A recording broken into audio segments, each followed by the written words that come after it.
बिस्मिल्लाहिर्रहमानिर्रहीम। इंपोर्ट करना इंतहाई आसान काम है। आप कुछ ना कुछ इंफॉर्मेशन कलेक्ट करके इधर उधर से आसानी से कर लेंगे, लेकिन असल प्रॉब्लम शुरू होती है इंपोर्ट करने के बाद। जो लॉस होता है इंपोर्ट से वो बाद का फिर सेकंड स्टेज है। तो जोश में आके इंपोर्ट कर लेना अक्लमंदी का काम नहीं है। तो जितने भी लोग मेरी वीडियोस देखते हैं, बहुत सारे क्वेश्चन आते हैं। ये एहसानुल्लाह का एक क्वेश्चन है और एक और भी साहब है, उन्होंने अपना नाम नहीं लिखा, कराची से हैं और ये दोनों यूज्ड क्लॉथ इंपोर्ट करना चाहते हैं। एहसानुल्लाह तो कहते हैं कि मेरे पास कंपनी रजिस्टर्ड है, PSW रजिस्ट्रेशन है, सेल टैक्स, इनकम टैक्स और सारी मेरे पास रजिस्ट्रेशन अवेलेबल हैं और मैं UK से यूज्ड क्लॉथ इंपोर्ट करना चाहता हूँ, तो मेरी कुछ गाइडेंस कर दें। ऐसे जो दूसरे साहब ने नाम नहीं लिखा, कोई अजीब सा उनके चैनल का शायद कोई नाम है, तो वो आ रहा है, वो भी कहते हैं कि जी मैं आपकी सारी इंपोर्ट की वीडियो देखता हूँ तो मुझे यूज्ड क्लॉथ इंपोर्ट कर दें। ये शायद आपने मेरी एक वीडियो पीछे, मैंने जब स्टार्ट लिया था इंपोर्ट करना तो मैंने यूज्ड क्लॉथ लिए थे, लेकिन ये 95 की बात है शायद, तो बहुत 30-35 साल पहले की बात। उस वक्त इसके ऊपर कोई ड्यूटी, सेल टैक्स, हर चीज़ एग्जेम्प्ट होती थी। बस जो इनवॉइस वैल्यू वहाँ से आती थी एक्सपोर्टर की तरफ से एज इट इज़ वो क्लियर हो जाती थी, उसके ऊपर किसी किस्म का कोई टैक्स नहीं होता था।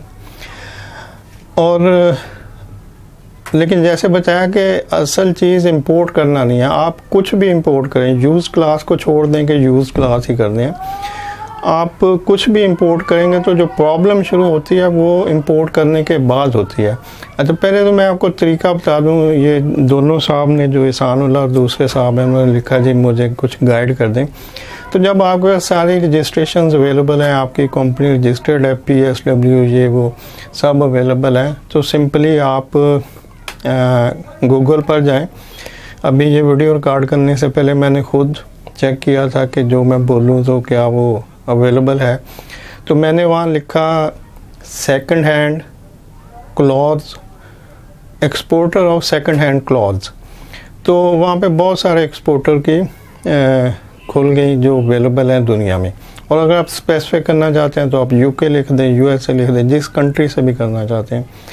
तो एक्सपोर्टर ऑफ यूज्ड क्लॉथ या सेकंड हैंड क्लॉथ्स और आगे कंट्री का नाम लिखते हैं, तो एक्सपोर्टर जितने होंगे वो बड़ी आसानी से आपको मिल जाएंगे। अब इनमें से अब ये जो ऑर्डर करना है आप, ये आपकी डिपेंड करता है कि आप यहाँ पे कितना रिस्क फ्री ट्रांजैक्शन कर सकते हैं। खुद कुछ अपना अंदाज़ा लगाने की कोशिश करें कि जिस एक्सपोर्टर से मैं कांटेक्ट कर रहा हूँ ये किस लेवल का है, यानी कितनी बड़ी कंपनी है, उसकी वेबसाइट किस टाइप की है, क्या ये कोई NGO टाइप की कोई NGO है जो कि डोनेशन के तौर पे दूसरे मुल्कों को सप्लाई करते हैं, या कोई कमर्शियल कंपनी है जो प्रॉफिट के लिए कर रही है, या इनिशियली जो स्टार्ट में आप छोटी एक अमाउंट इन्वेस्ट करें, 1-8 लाख रुपए की, जैसे 100 किलो की एक बेल मंगवा लें, 200 किलो की मंगवा लें, कुछ छोटी शिपमेंट जो लूज़ कंसाइनमेंट होती है LCL, वो इंपोर्ट करें ताकि आपका एक ट्रांजैक्शन हो जाए, ट्रस्ट बिल्ड हो जाए दोनों इंपोर्टर एक्सपोर्टर को, और फिर आस्ता आस्ता उसको बढ़ाएं।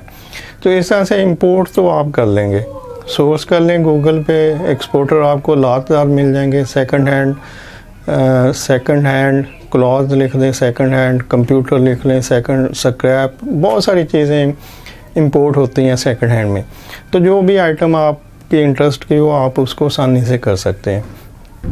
अब मसला है इंपोर्ट करने के बाद, अगर आपने मेरी वीडियो देखी थी कि मैंने किए थे, तो मैंने बताया कि उस वक्त बिल्कुल और टाइप की इन्वायरमेंट थी, लेकिन इसके बावजूद मुझे बहुत सारे प्रॉब्लम भी आए। मैं समटाइम लोग जितने भी मोटिवेशनल स्पीकर होते हैं वो मोटिवेट तो करते हैं, लेकिन उसके पीछे जो प्रॉब्लम होती हैं वो कुछ उस डिटेल से नहीं बताते। तो आज मैं डिटेल से आपको बता देता हूँ कि सबसे बड़ी प्रॉब्लम जो इंपोर्टर को होती है, अगर वो उस आइटम की मार्केट में नहीं बैठा तो वो फिर लॉस में चला जाएगा। जैसे मैं उस वक्त किसी लंडा बाज़ार में नहीं बैठा था, मैंने अपने घर से एलसी खोली, घर पे ही वो स्टॉक जो है मंगवा के स्टोर किया और वहीं से सेल करने की कोशिश की।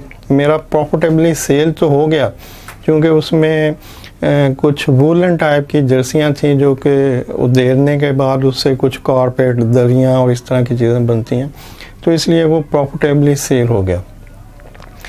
लेकिन अगर उसके बाद फिर किया तो वो फिर थोड़ा लॉस में भी गया।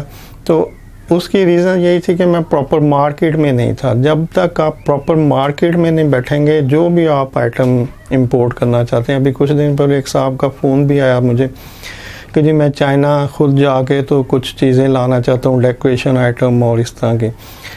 तो अब आप कुछ भी ला सकते हैं, खुद जाके ले आए, इंपोर्ट कर लें।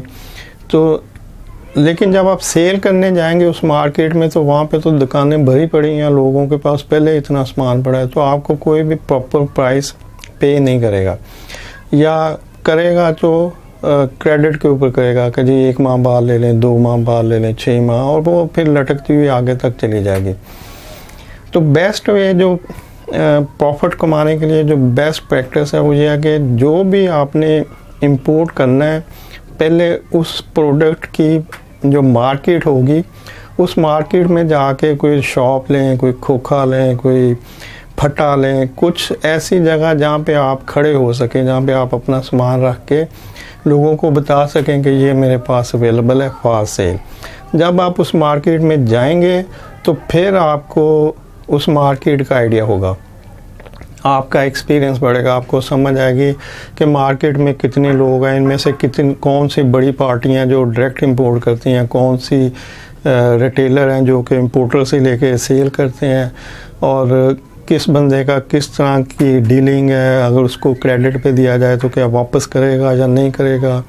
तो इस तरह के सारे एक्सपीरियंस आप उसी वक्त ले सकते हैं जब आप उस प्रोडक्ट की मार्केट में बैठे हों।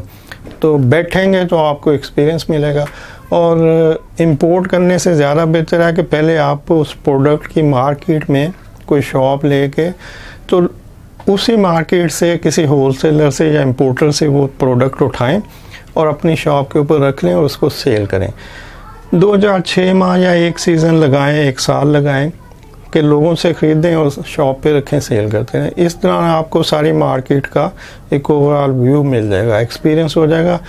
फिर एक छोटी कंसाइनमेंट इंपोर्ट करके अपनी शॉप पे रखें, फिर उसको आस्ता आस्ता बढ़ाते जाएं। तो इस तरह आप लॉस से बच जाएंगे। अदरवाइज़ जोश में आके आप इंपोर्ट तो ज़रूर कर लेंगे, उसमें कोई प्रॉब्लम नहीं है। हर बंदे को पैसे चाहिए, फॉरवर्ड एजेंट को कहेंगे तो उसने अपनी फ़ीस लेनी है, क्लियर एजेंट आपको 100 मिल जाएंगे, उसने भी अपनी फ़ीस लेनी है, बैंक ने अपने चार्जेस लेने हैं। हर बंदे ने आपसे अपने अपने पैसे लेके आपके काम को स्पीड अप करके निकाल देना है और चीज़ें आपके पास आ जानी है, और वहाँ से फिर काम स्टार्ट होगा कि अब आपने सेल करना है उसको, और प्रॉफिट आएगा सेल में से। प्रॉफिट सेल करेंगे तो समझ आना है। तो इसलिए जल्दबाजी में इंपोर्ट ना करें, पहले इंपोर्ट करने के बाद का जो सिनेरियो है उसके ऊपर काम करके तो स्ट्रॉन्गली वहाँ पे खड़े हो जाएं मार्केट में, फिर इंपोर्ट कर लें। आप स्पेयर पार्ट्स कर लें, आप यूज्ड क्लॉथ कर लें, आप स्क्रैप कर लें, कंप्यूटर कर लें, आप कुछ भी कर लें। हर चीज़ बिकती है मार्केट में, लेकिन उस बंदे की बिकती है जो मार्केट में बैठा होता है। Hope for understanding. Thank you. अल्लाह हाफ़िज़।